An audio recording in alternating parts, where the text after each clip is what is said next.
বিসমিল্লাহির রহমানির রহিম। হে সমস্ত জগতবাসী, আজ আমি শামীম আলী চিশতি আপনাদের সামনে যে সেই আলোচনাটি অবশ্যই গুরুত্বপূর্ণ, খেয়াল করে শুনলে ইহকাল পরকালের জন্য লাভবান হবেন এবং আমাদের বাহ্যিক এবং আধ্যাত্মিক দুইটি সাইটের জ্ঞান অর্জন হবে ইনশাআল্লাহ। প্রথমত বলবো, পৃথিবীতে অলিয়া উলিয়ারা চুপ কেন? বিশেষ করে পাগল যারা আল্লাহর কামেলাতি লাভ করেছে, সেই পাগলরা চুপ কেন?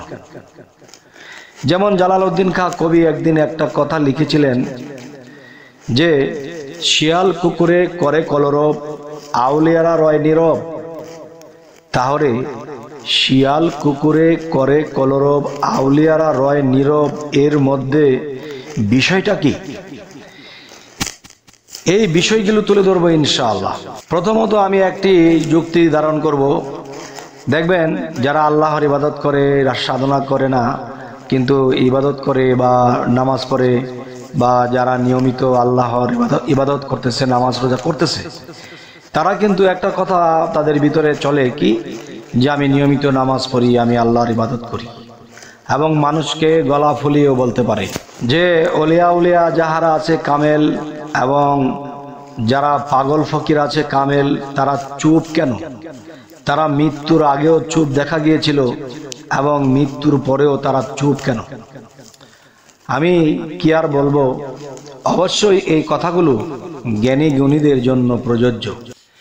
যেমন আমরা এক সময় শুনেছি এবং এখনো আমরা পড়ি, যেমন বিভিন্ন শাস্ত্র গ্রন্থে, কোরআন খানিতে এসেছে যে লোকমান হাকিম গাছের সাথে কথা বলতো।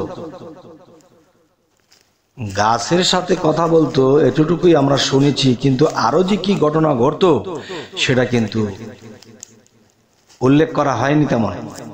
যেমন অলিয়া উলিয়ারা জগতে চুপ থাকার কারণ, এবং যারা পাগল বাড়ি ঘর ছেড়ে দিয়েছে, রাস্তায় পড়ে আছে, সে কোন দিন কাপড় পরেছিল, কত বছর ধরে পড়ে আছে, নাই গোসল, নাই ঠিক খাওয়া, নাই থাকার জায়গা, তাদের কোনো কিছুই চলে না। যেমন কাপড় ধোয়া, খাওয়া, বাড়িঘর, যেখানে রাত সেখানেই কাত।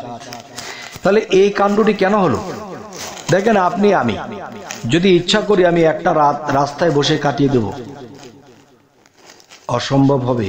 রাতের শিশিরে বসে থাকলে, না খেয়ে থাকলে অসম্ভব, এটা সম্ভব নয়। কিন্তু বছরকে বছর একজন পাগল ফকির কিভাবে এটা সম্ভব করে?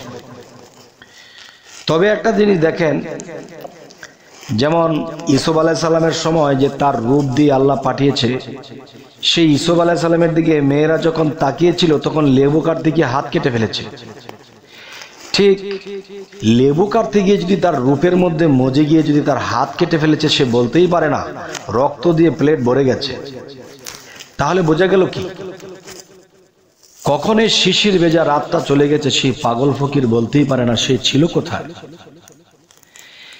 সেই অলিয়া উলিয়ারা কোথায় ছিল? তারা রাস্তায় পড়ে আছে নাকি কোথায় পড়ে আছে সে নিজেও বলতে পারে না। তাই আমি বলবো যে এখানে বিষয়টা কি, যে পৃথিবীতে যেমন একজন কবির ভাষায় বলেছিলেন, শিয়াল কুকুরে করে কলরব, আউলিয়ারা রয় নীরব। যে মুসল্লিরা যখন ইবাদত করে, নামাজ পড়ে, রোজা করে, তাদের ভিতরে একটা গর্ব যে আমরা নামাজ পড়ি, রোজা রাখি, আমরা হজ জাকাত করি, এই একটা গর্ব। কিন্তু তার মনকে বোঝাচ্ছে সে আল্লাহর ইবাদত করছে। সে কি 5 ওয়াক্ত 5 বার স্মরণ করছে। আর পাগল ফকিররা রাত দিন মিলে প্রত্যেকটা নিঃশ্বাসে নিঃশ্বাসে তার নাম নিচ্ছে, এবং যেদিকে চায় সেদিকেই দেখতে পায়। কাকে দেখতে পায়?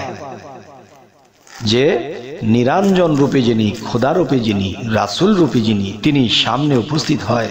কখনো এদিকে সেদিকে দেখা যায়, এদিকে সেদিকে পাগল ফকিররা চেয়ে থাকে, এদিক তাকায় ওদিক তাকায়, কিন্তু সে কি মানুষের দিকে তাকায়? সে কি গাছে মাছের দিকে তাকায়? না বাবা, সে যেদিকে তাকায় তাকেই দেখতে পায় যিনি জগৎ সৃষ্টি করেছেন। সুবহানাল্লাহ। এর মধ্যে মানুষ তাদেরকে চিনতে পারে না।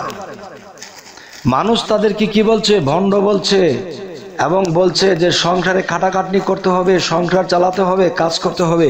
এই জন্য সে পাগলের বেশ নিয়ে বসে আছে। আরে বাবা, আপনি 2টা দিন বসে দেখেন না, আপনি পারবেন না।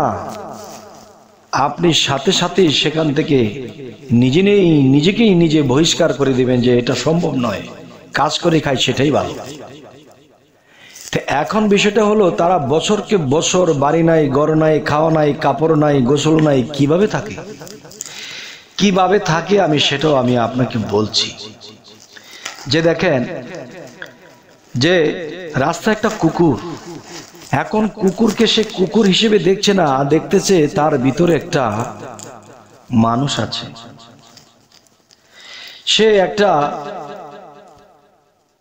সে একটা দেখা যায় পাখি বা কাক, তার ভিতরে একটা মানুষ দেখা যায়।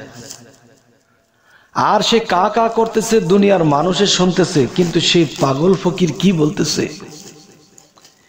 সেই পাগল ফকির কি শুনতেছে, সে কাকার মধ্যে সে শুনতেছে ইয়া আল্লাহু ইয়া আল্লাহু ইয়া আল্লাহু, আবার কখনো কখনো মুহাম্মদের নামে ইয়া মুহাম্মাদু ইয়া মুহাম্মাদু। তাহলে কি লা ইলাহা ইল্লাল্লাহু মুহাম্মাদুর রাসূলুল্লাহ, তাহলে আল্লাহর সাথে মুহাম্মদ সাল্লাল্লাহু আলাইহি সাল্লাম 2 মিলে একাকার।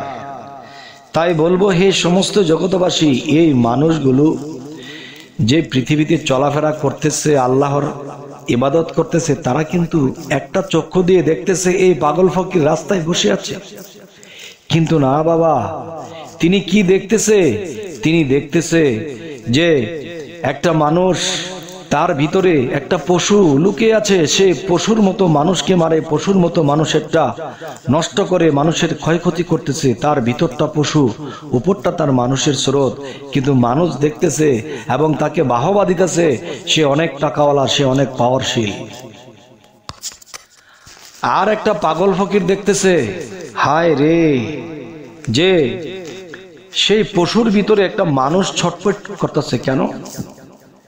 সে বিগত জন্মে কত খারাপ করেছিল, কত পাপ করেছিল, কত কিছু করেছিল, তার তো সেগুলো মনে পড়ে। আর বলতেছে যে সেই আকাম কুকাম করে, সেই খারাপ পাপের কাজ করে আজকে পশু জন্মে এসেছি। আল্লাহ আমাদেরকে পশু বানিয়ে দোজখে নিক্ষেপ করেছে। তাহলে পশু বানিয়ে দোজখে নিক্ষেপ করেছে, এই কথাটি কিন্তু হাদিস শরীফ এসেছে যে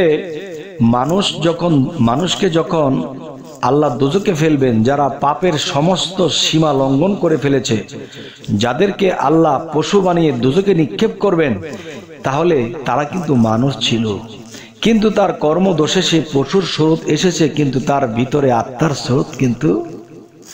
যাই হোক, হে সমস্ত জগতবাসী, আজকের এই এদিক সেদিক করে সেই কথাগুলো কেন বলছি? যে দেখেন, যে মানুষের মধ্যে অনেক গরিব দুঃখী আছে, তাদেরকে কখনো অবহেলা করবেন না, এবং যারা খারাপ করতেছে তাদেরকে বোঝাতে হবে। সে তাকে বোঝাতে গিয়ে সে যদি আমাকে চরথাপুর দিয়ে দে, কিন্তু সে এক সময় মনে করবে যে একজনে তো ভালো কথাই বলছিল, তাকে আমি চর দিয়ে দিলাম। হয়তো সেই কথাটি তার বিবেকে জাগ্রত হলে তখন সে ক্ষমা চাবে, হয়তো সে ভালো হয়ে যেতে পারে। তাহলে আজকের মূলত কথা কি, যে ওলিয়া উলিয়া এবং যারা পৃথিবীতে পাগল রাস্তায় পড়ে আছে, তারা চুপ কেন? তারা যখন দেখে যে প্রাণী জগৎটা হাহাকার করতেছে, গাছের মধ্যে, মানুষের বাহিরে যে আরো প্রাণী আছে, সেই প্রাণীর মধ্যে মানুষ দুঃখ কষ্টে হাহাকার করছে। একটা কুকুর শীতের মধ্যে, তার লেপ তোষক নেই, খাবার নেই, মালিক দরজা আটকিয়ে খাওয়া দাওয়া করে আরাম করে কম্বল গর্ত দিয়ে ঘুমিয়েছে, কিন্তু সেই শিয়াল, সেই কুকুর উঠানের মধ্যে বসে হু হু হু হু করে কান্দে, ইয়া আল্লাহু ইয়া মুহাম্মাদু, আমরা মানব জন্মই ছিলাম, কি পাপ করেছিলাম, যেই পাপের কারণে আল্লাহ রাগান্বিত হয়ে আমাদেরকে এই পশু বানিয়ে দুনিয়াতেই আমাদেরকে নিক্ষেপ করেছে। তবে একটা কথা বলা হয় দোজখ, যেমন দোজখ বা দুই নিয়াকেই দুনিয়া বলে, যেমন দোজখ, সেখানেও কিন্তু দুই নিয়েই, দুই যোগে মিলেই হয়েছে। তো এখানে পৃথিবীটাই একটা বেহেশতখানা, পৃথিবীটাই একটা দোজখখানা।